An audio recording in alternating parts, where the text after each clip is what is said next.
지난 주간에 우리들은 TV 뉴스를 통해서 서거하신 조지 부시 대통령, 조지 H.W. 부시 대통령의 장례식을 보셨습니다. 저는 그 아버지 부시 대통령하고 특별한 추억이 있어서 남다른 감회를 가지고 보게 되었는데요.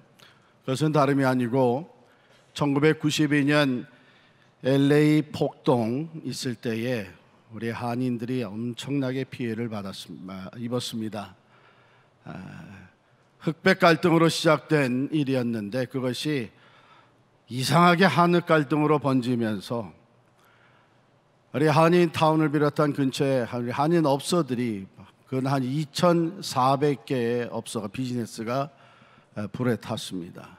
하루 만에 참 와서 20여 년 동안 땀 흘리며 세운 그 자그마한 아메리칸 드림이라고 하는 그 비즈니스가 한 줌의 잿더미로 변해버린 것을 보면서 그 자리에 털썩 주저앉아서 통곡하며 울 수밖에 없었던 우리 동포들이 참 많이 있었습니다. 그때 저는 이제 그 지역 사회에 영어 목회를 하고 성인 영어 목회를 하고 있었기 때문에 이런저런 일에 불려 나가게 되었고 흑인 지도자들과 만나고 또 타운의 리더들과 만나는 이런 일이 있었습니다. 결국 그 사태가 너무나 크고 참 피해가 많았기 때문에 워싱턴 DC의 백악관에서는 그냥 지나칠 수가 없었고 결국 당시에 대통령이었던 부시 대통령이 한인타운을 방문하게 됐습니다.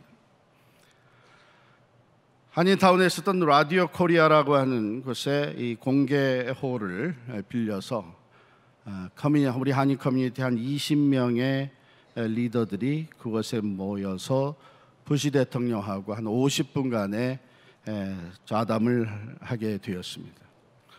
그때 저도 그 20명 가운데 들어가서 부시 대통령을 만났는데 참 그런 상황에 대통령이 그 한인타운에 도착하고 공개홀에 입장을 하는데 벌써 마음에 큰 위로가 되는 거예요. 좀 힘이 되더라고요. 이제 일일이 우리 서 있는 20명하고 악수를 다 하고 대화를 했습니다. 그래도 제 이 손이 대통령하고 악수한 손입니다. 근데 대통령은 거기서 끝나지 아니하고 한 걸음 더 나아가서 자기가 아는 한인 이민자들은 이런 사람들이다 하고 우리 코리안 아메리칸의 특성을 4가지로 얘기를 했는데 그 첫 번째가 hard working people, 열심히 일하는 사람들이다. 그래서 이민 역사 중에 그 어느 민족보다도 빨리 경제적으로 정착할 수 있었던 이민자들이 한인들이다. 그리고 두 번째는 교육열이 무척 강한 사람들이다. 자녀들을 위해서, 자녀들의 교육을 위해서 모든 것을 희생하며 그 결과 많은 훌륭한 2세들이 나올 수 있게 되었다. 세 번째로는 패밀리를 굉장히 중요하게 생각하는 사람들이다. 그래서 가족들이 서로 섬기고 가정의 가치를 크게 생각하는 사람들이다. 네 번째는 종교성이 강한 민족들이다. 그래서 코리안들은 미국에 와서 어디에 가든지 교회를 먼저 세우는 사람들인 것을 자기는 알고 있다. 이렇게 정확하게 얘기를 해주는데 얼마나 크게 위로가 됐는지 모릅니다. 그분은 떠나가면서 자기가 대통령으로 있는 한 최선을 다해서 회복이 될 수 있도록 코리아타운이 회복이 될 수 있도록 돕겠다 했지만 그때 그분이 남은 임기가 1년밖에 남아있지 않았습니다. 도움을 주시려고 노력을 많이 했겠지만 우리가 실제적인 정부의 도움을 그렇게 많이 받지를 못했습니다. 어쨌든 찾아와 주셨다고 하는 그 자체가 얼마나 위로가 됐는지요. 실은 우리가 살아가면서 누구나 다 위로가 필요합니다. 가정적으로, 개인적으로, 또 커뮤니티 차원에서 위로가 다 필요합니다. 아마 이 자리에 지금 위로가 필요한 사람들이 참 많을 겁니다. 제가 이번 주에 그 설교를 준비하면서 나는 위로를 받고 싶다라고 하는 책을 쓴 이름 트라우트 타르의 그 책을 읽어봤습니다. 이분은 심리학 박사로서 심리 치료를 많이 해오신 분인데 참 우리 주변에 위로가 필요한 사람들이 너무나 많은데 그들을 진짜 어떻게 위로해 줘야 될 것인가 하는 아주 실제적인 것을 몇 가지 쭉 적어 내려갔어요. 몇 가지만 소개해 드리면 그들의 얘기에 귀 기울여 준다, 곁에 있어 준다, 친구가 되어 준다, 그들의 입장에 들어가 본다, 아무 말 안 하고 침묵하며 나에게 기댈 수 있도록 해준다, 쓰다듬어 준다, 이렇게 아주 프랙틱한 여러 가지를 얘기를 했습니다. 제가 이제 그 내용을 읽으면서 오늘 본문을 보니까, 그런데 본문에서 얘기하는 위로와 지금 우리가 세상 사람들이 슬픔을 당했을 때, 어려움을 당했을 때 그것을 잠시 극복해 나갈 수 있도록 위로하고 또 격려하는 것과는 좀 차이가 있습니다. 오늘 본문에 나오는 위로는 어떤 내용인가 하는 것을 살펴보기 전에 먼저 본문에 소개되고 있는 하나님이 어떤 하나님이냐. 여러분, 하나님은 위로의 하나님이십니다. 예배 가운데 임재해 계셔서 우리를 만나주시는 하나님, 오늘은 특별히 이 말씀을 주시면서 위로의 하나님으로 우리 한 사람 한 사람을 만나 주시는 줄을 믿습니다. 여러분이 지금 위로가 필요하십니까? 아마 모두가 다 어떤 면에 있어서는 위로가 필요하실 거예요. 그 마음을 활짝 여시고 오늘 우리들을 위로하시기 위해 이 자리에 함께 계시고 우리들에게 말씀하시는 이 하나님의 말씀에 우리의 마음을 여시기를 바랍니다. 오늘 주님 말씀하시기를 이렇게 하셨어요. 이 위로의 메시지를 전하는데 뭐라고 말씀하십니까? 2절에 보면 너희는 예루살렘에 마음에 닿도록 말하며 그랬어요. 저는 이 부분 깊이 묵상해 봤습니다. 귀에 들리도록 얘기해라, 이해할 수 있도록 전파해라, 그렇게 말하지 아니하고 마음에 닿도록, 마음에 닿도록. 왜? 우리의 슬픔이 마음에 있습니다. 두려움과 상처가 우리 마음에 있어요. 고독함이 우리 마음에 있습니다. 이건 그냥 지식적으로 이해하고 넘어갈 것이 아니란 말이죠. 이 마음을 만져줄 수 있어야 되는 거예요. 그래서 우리 하나님은 오늘 말씀하시기를 그들의 마음에 닿도록, 예루살렘의 마음에 닿도록 말하라고, 외치라고. 그만큼 하나님은 우리의 모든 상황을 아시고 우리를 위로하시는 하나님이신 줄을 믿습니다. 역사적인 배경은 이렇습니다. 이스라엘이 바벨론의 포로가 되어 갔어요. 그 포로 생활은 육체적으로 또 영적으로 말할 수 없는 슬픔과 고통이었습니다. 상처와 굶주림과 질병, 죽음의 두려움이 항상 포로들에게 있었습니다. 그런데 그것은 육체적인 삶뿐만이 아니라 신앙생활, 영적 생활의 박탈이기도 했습니다. 약속의 땅을 뺏겼습니다. 포로가 돼서 바벨론에 왔습니다. 성전에 나아갈 수가 없습니다. 제사를 드릴 수가 없습니다. 그들이 그렇게도 철저하게 지키면서 하나님을 영화롭게 했던 그 절기를 지킬 수가 없게 되었습니다. 그런데 한 걸음 더 나아가서 이스라엘 백성들은 이 모든 것이 자기들의 죄의 결과라는 것을 알고 있었습니다. 왜냐하면 일찍이 예레미야 선지자를 통해서 주신 말씀의 한 부분을 보면 22장 8절에, 예레미야 22장 8절에 이는 그들이 자기 하나님 여호와의 언약을 버리고 다른 신들에게 절하고 그를 섬긴 까닭이라.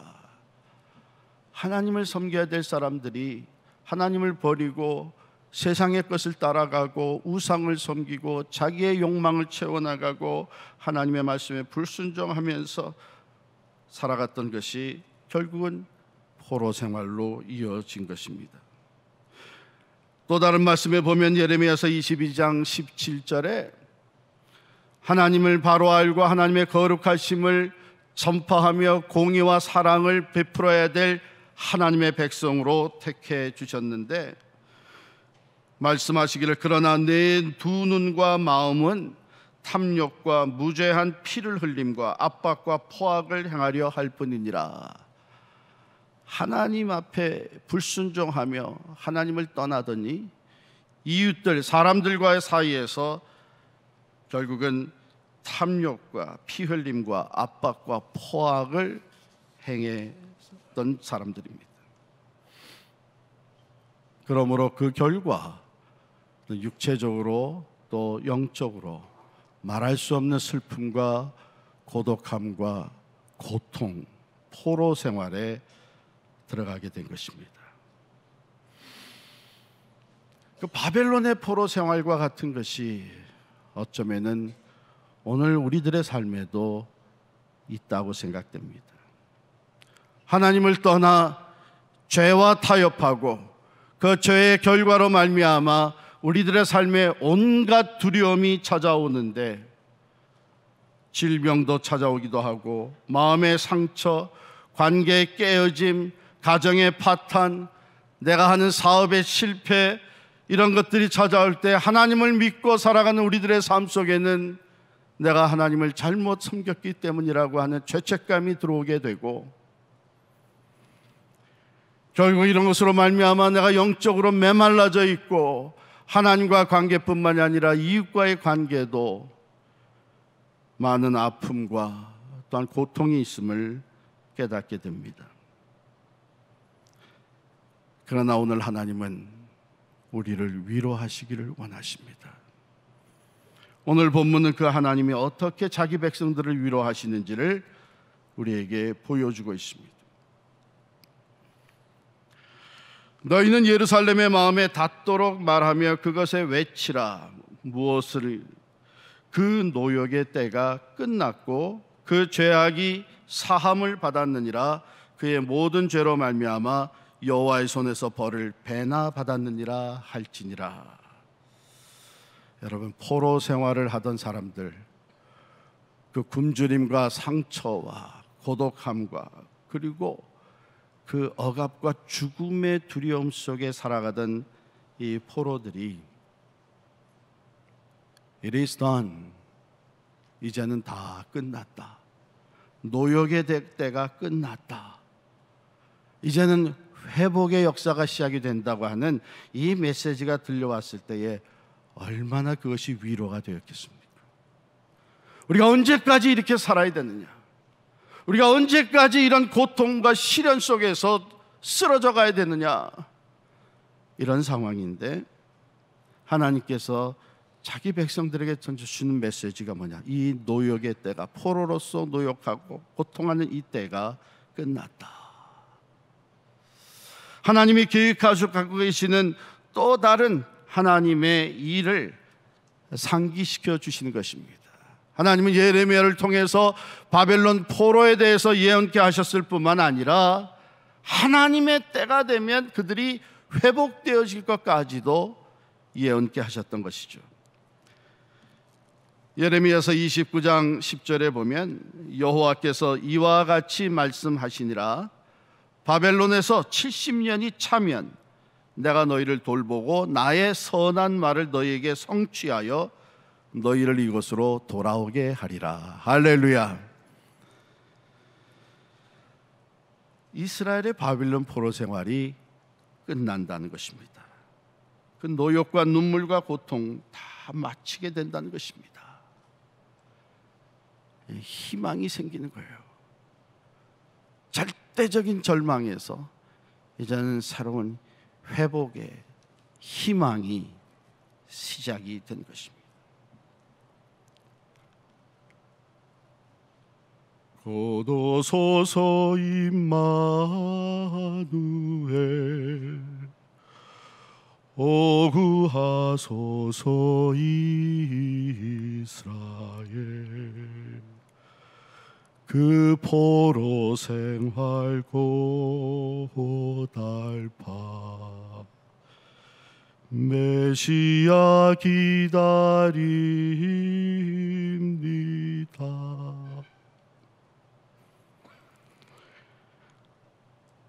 포로 생활이지만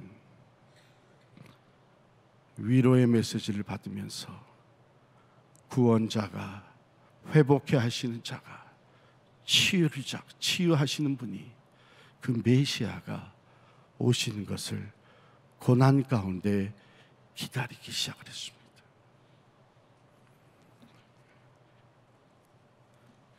그 다음에 보면은 그 죄악이 사함을 받았느니라 말씀하시면서 그 모든 죄로 말미암아 여호와의 손에서 벌을 배나 받았느니라. 이스라엘의 그 모든 죄가 이제 사함을 받고 하나님께서 회복시켜 주시는 때가 가까웠다고 하는 것을 전파하는 메시지입니다. 그런데 이 메시지를 읽으면서 여러분이 좀 의문이 생길 거예요.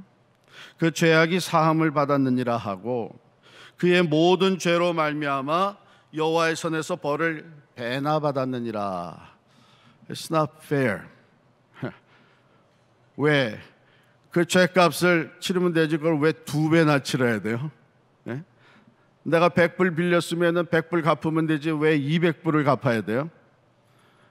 이게 번역이 이렇게 된 것이지 본래 뜻은 그게 아닙니다. 여기 배나 받았느니라 하는 것을 영어로 이제 더블이라고 표현할 수 있는데 원래 그 히브리어의 뜻은 equivalent라고 하는 뜻입니다. 또는 duplicate, 그러니까 그에 상당한, 그에 적합한, equivalent, 그것을 의미하는 것입니다. 그래서 여기 배나 받았다고 하는 것은 조금 더 덜함이 없이 그것을 다 채웠다. 더블 뜻이 바로 그런 뜻입니다. 히브리 사람들의 표현 방법이죠. 이제는 그 죄에서부터 사함을 받았다. 배나 받았다. 이제는 충분히 치러졌고 사함을 받았다 하는 그런 뜻이에요. 그러니까 조금 더 거리낌이 없이 해방되어지는, 회복되어지는 이 위로의 메시지가 그들의 마음에 와 닿게 된 겁니다. 그런데 여기 더 중요한 메시지가 있습니다. 여러분, 여기서 끝난다면, 바로 여기서 이제 죄값이 치러졌다, 이제 사함 받았다, 여기서 끝난다면 그 다음에 큰 의문이 이스라엘 백성들에게 생기게 되는데 그것은 뭐냐면 And then what? 왜냐하면 우리 인간들이 종종 그렇게 얘기를 합니다. 내가 너 다 용서해 줬는데 이제 너와 나라면 다시는 만나지 말자.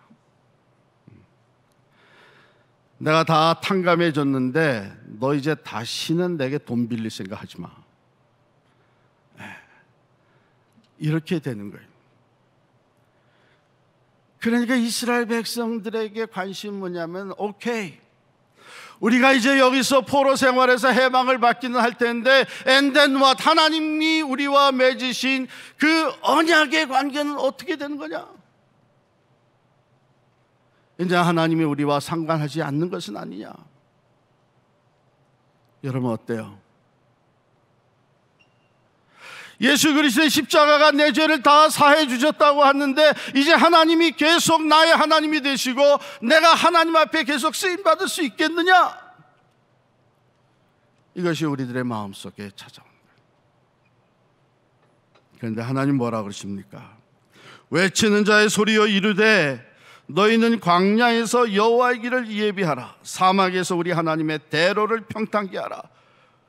길을 예비하라 그럽니다. 하나님의 대로를 평탄케 하라 그럽니다. 왜 그렇습니까? 하나님이 그 길로 행하시겠다는 것이죠. 그 길은 어디로 가는 길입니까? 포로 생활에 쩌들어 있고 절망적인 상황에 있었던 이제 겨우 그 죄값을 치르게 된 이스라엘 백성들을 향해서 하나님이 이제 그들에게 찾아가시겠다는 거예요. 그들 가운데로 들어가시겠다는 거예요. 그리고 그들을 다시 이끌어내서 친히 광야를 건너서 사막을 지나서 그들을 예루살렘으로 돌아가게 인도해 주시겠다는 거예요. 마치 모세가 출애굽한 백성을 데리고 약속의 땅을 찾아갔는데 광야를 지나가고 사막을 건널 때 반석에서 샘이 터지게 하시고 만나를 내려주시고 불과 구름 기둥으로 인도하신 것처럼 하나님께서 이 백성을 포로 생활에 그 한가운데 친히 찾아가셔서 그들을 이끌어내시고 그들을 약속의 땅으로 다시 인도하시겠다고 하는 귀한 말씀인 줄을 믿습니다.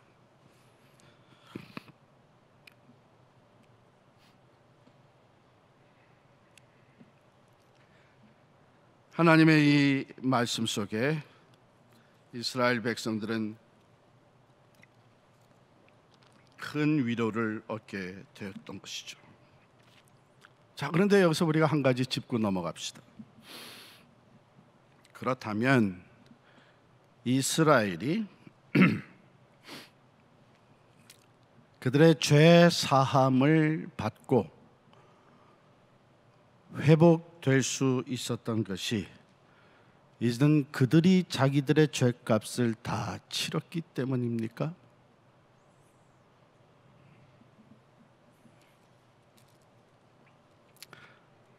이거 잘못하게 되면 하나님은 우리가 죄값을 다 치러야만 용서해 주시는구나, 이렇게 되면 우리와 하나님의 관계에 예수 그리스도를 통한 구원에 큰 문제가 생깁니다.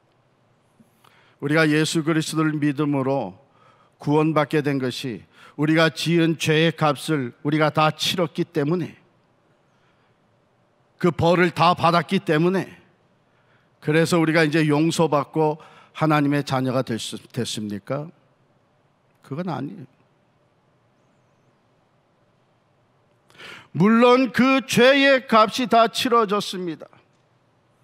그러나 이스라엘 백성이 그 값을 다 치른 것은 아니에요. 하나님이 이스라엘 백성들로 하여금 그 죄의 consequence, 그 죄의 결과가 어떤 것들을 초래하는지를 직접 경험하게 하신 것이지 죄의 값을 다 치른 것은 아닙니다. 왜요? 죄의 값은 사망입니다. 죄의 삭은 영원한 심판과 저주와 지옥불에서의 고통, 영원한 죽음이에요.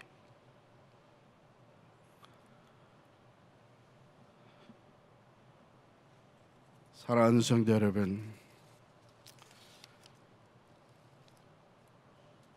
그들은 물론 죄에 상당한, 그들이 지은 죄에 상당한 퍼니시먼트를, 벌을 받기는 했습니다. 그러나 그들이 받은 벌, 그것은 It's not sufficient to pay for their sins. 자기들의 죄값을 치르는데 충분한 것은 아니었습니다. 여러분, 잘못 생각하지 마세요. 내가 하나님 앞에 불순종한 그 죄의 진 결과로 이런 가정적으로 또는 사업적으로, 건강적으로 이런 어려움을 당했다 그래서 내가 이제는 죄값을 다 치르고 용서함 받고 회복되었다고 그렇게 생각하지 마세요. 하나님은 우리가 죄를 질 때에 그 죄의 결과로 어떤 일들이 벌어지는 것인지를, 그 컨시퀀스를 경험하게 해 주십니다. 죄의 벌을 어느 정도 받게, 그러나 그것이 우리를 구원에 이르게 하는, 하나님과 관계를 온전히 회복하게 하는 그 죄값으로 sufficient, 충분한 것은 아닙니다. 그 죄값은 따로 치르게 하셨어요. 그래서 이사야 40장에서부터 이제 55장까지를 이스라엘 백성들은 이 책이 The Book of Consolation, 위로의 책이다, 이렇게.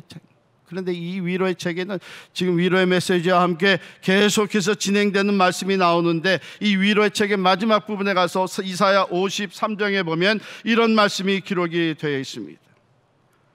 그가 찔림은 우리의 허물 때문이요, 그가 상함은 우리의 죄악 때문이라.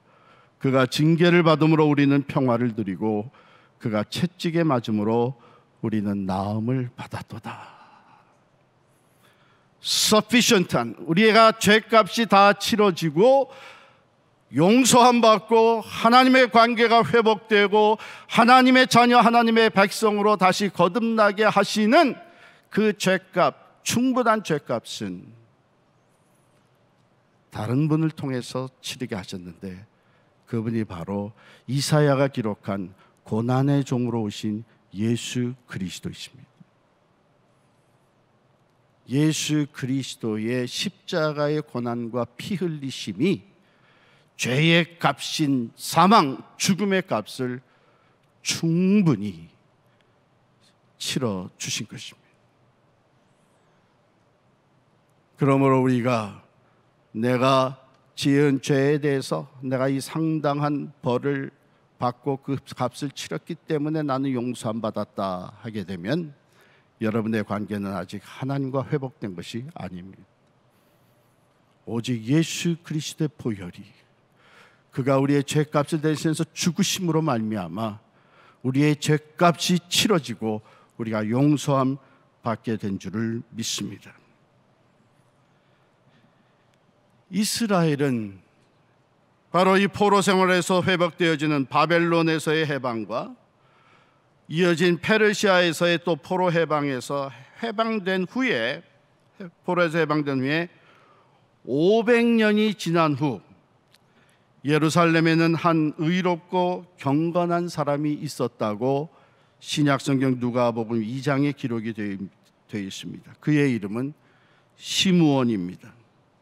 그리고 그에 대해서 이렇게 기록합니다. 그는 여전히 이스라엘의 위로를 기다리고 있었다. 왜요? 바벨론과 페르시아에서부터 해방되면서 예루살렘 성전이 재건됐습니다. 하나님과의 언약이 회복이 되었습니다. 제사장들이 회복이 되고 하나님께 드리는 제사가 다시 드려지게 되었습니다. 이 모든 것이 다시 회복이 되었을 때에 이스라엘 백성들은 이제 하나님께서 finally, 궁극적으로 우리에게 영원한 위로와 평화를 주신다고 생각을 했습니다. 그러나 머지않아서 이들은 다시 죄를 짓고 자기들의 조상들이 지었던 죄를 다시 또 짓기 시작하면서 그 이후 400년 동안 그리스, 이집트, 시리아, 로마를 통해서 다시 억압을 당하며 그들의 죄값을 치르는 식민지 생활을 할 수밖에 없었습니다.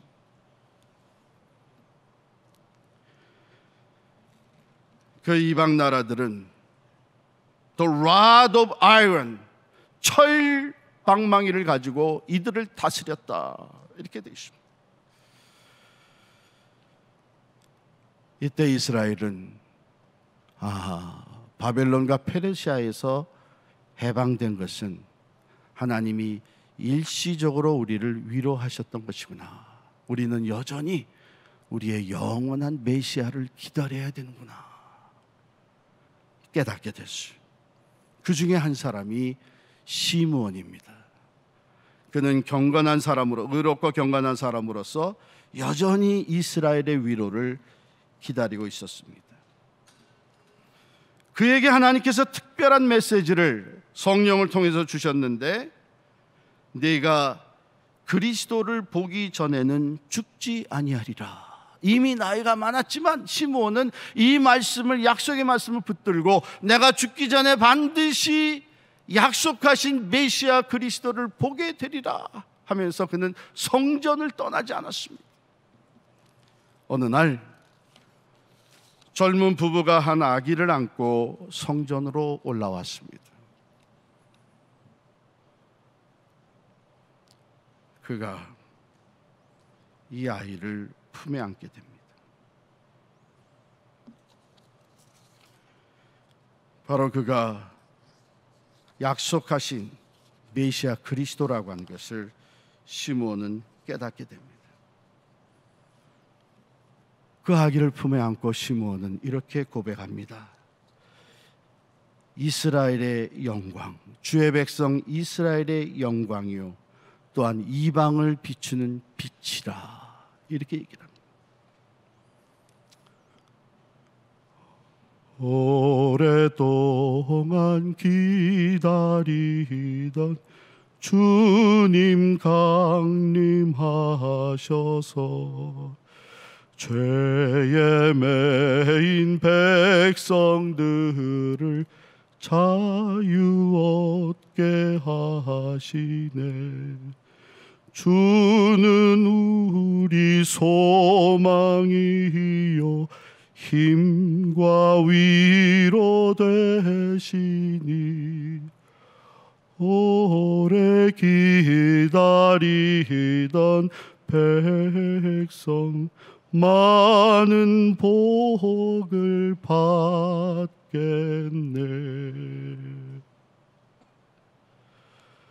시므온은 결국 기다리던 진정한 메시아 그리스도를 품에 안았습니다. 그리고 그 부모를 축복을 했습니다. 그리고 그 아기에 대해서 그 부모에게 하는 말, 이것은 사실 하기 어려운 말이었습니다. 여러분께서 만약에 교회에서 어느 한 젊은 부부가 갓난 아기를 데리고 왔을 때 그 아이를 품에 안고 주로 하는 얘기가 야, 아이고 잘생겼네, 복스럽게 생겼어, 어떻게 이렇게 이쁜 아이가 태어났지? 보통 그게 우리가 하는 말인데, 시므온은 정말 하기 어려운 말을 합니다.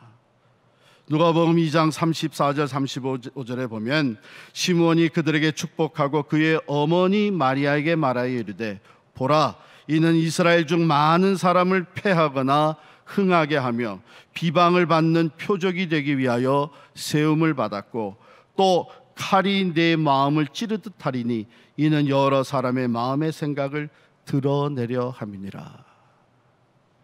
메시아가 오셔서, 그리스도가 오셔서 진리를 전파하시고 하나님의 뜻을 이루어 가시는 과정 속에 그를 받아들이는 사람은 흥하게 되지만 그를 거부하는 사람은 패하게 돼서 그는 바로 걸림돌과 같은 바위가 될 것이고, 그가 마지막에 십자가에 달려 돌아가실 때 많은 사람들에게 죄를 깨닫게 하고 그 죄값을 대신 치르기 위해서 십자가에 달려 그 손에 그 발에 못이 박힐 때에는, 어머니인 마리아, 너에게는 칼이 내 마음을 찌르는 것 같은 고통이 있을 것이라고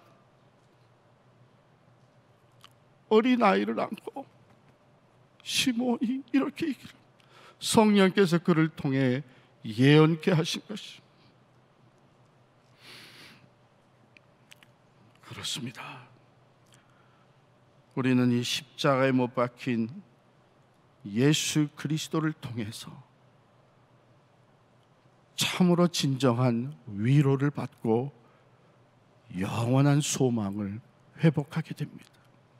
어떤 사람들에게는 그 십자가가 부끄러운 것이고 미련한 것입니다.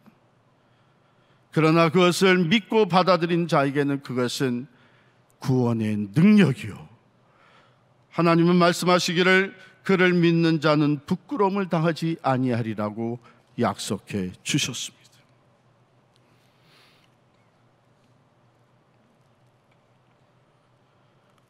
모든 백성 구하려고 임금으로 오시니 영원토록 우리들을 친히 다스리시네. 죄로 상한 우리 마음 은혜로서 고치고 주의 빛난 보좌 앞에 이르도록 하소서.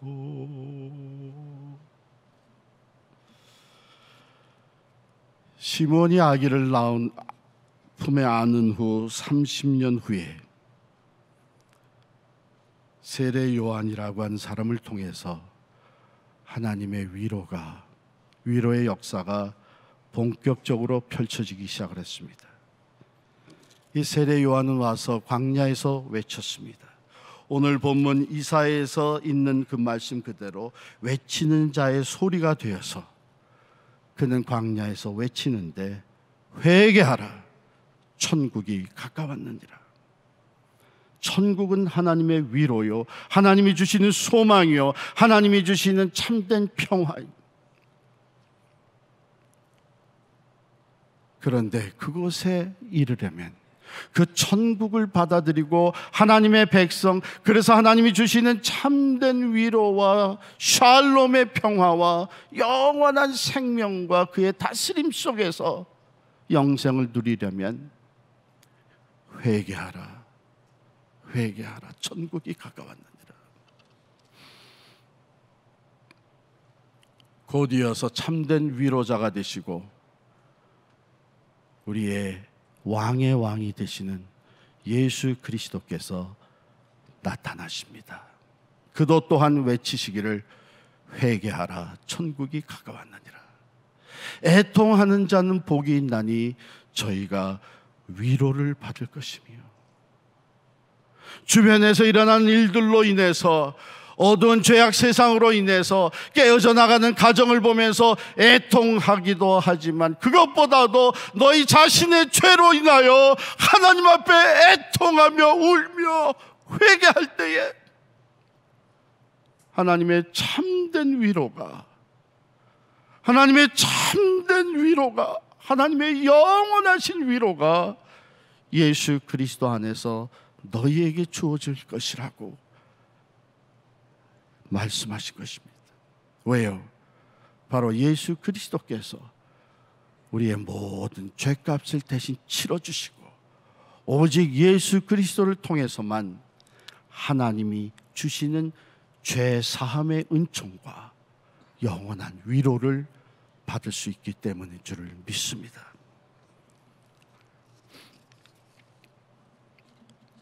그러므로 하나님은 예수 그리스도를 통해서 우리를 위로하시는 분이십니다.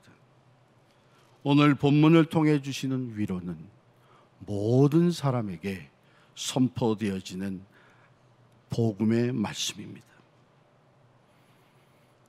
우리가 대강절을 지나면서 개인적으로, 가정적으로, 또 교회적으로 위로가 필요합니다. 우리 교회는 지난 1년 동안 하나님의 위로 때문에, 하나님의 위로하심이 함께 하셨기 때문에 오늘 여기까지 이룰 수 있게 되었습니다. 하나님의 위로하심은 우리들에게 찾아오셔서 이런 메시지를 주시지 않았습니까? 교회가 건물이 아니라 교회의 주인이 되시는 예수의 공동체, 곧 사람이 교회라고. 우리는 이 약속의 말씀을, 이 교훈을 붙들고 모이기에 힘쓰고 서로 위로하고 서로 격려하고 더불어 기도하는 가운데 하나님은 그 어느 때보다도 지난 1년 동안 공동체를 통해서 우리에게 많은 위로를 베풀어 주셨습니다. 그 위로가 우리에게 함께 하셨던 것은, 우리는 건물은 잃어버렸지만 우리 가운데 예수 그리스도를 중심으로 걸어왔기 때문인 줄을 믿습니다.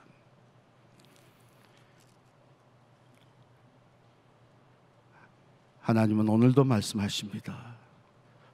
위로하라, 내 백성을 위로하라. 하나님, 여러분 한 사람 한 사람을 위로하시기를 원하십니다. 그 위로의 하나님 앞에 우리의 마음을 활짝 열고 우리의 모든 죄를 회개하고 우리의 두려운 것, 불안한 것, 걱정과 염려된 것을 그 주님의 십자가 앞에 다 내려놓을 때에 참된 하나님의 위로가 위로부터 예수 그리스도를 통해 우리의 삶에 임하게 될 줄을 믿습니다. 고도소서 소망의 주, 만백성 한마음이 이루어 시기와 분쟁 없애고 참 평화 채워주소서. 기뻐하라 이스라엘 곧 오시리오 임마누엘. 이 대강절에 성탄절에 바로 임마누엘 하나님이 우리와 함께 계셔서 우리를 위로하시는 그 은혜가 여러분과 여러분 가정 우리 교회에 충만하기를 간절히 축원합니다. 기도하겠습니다.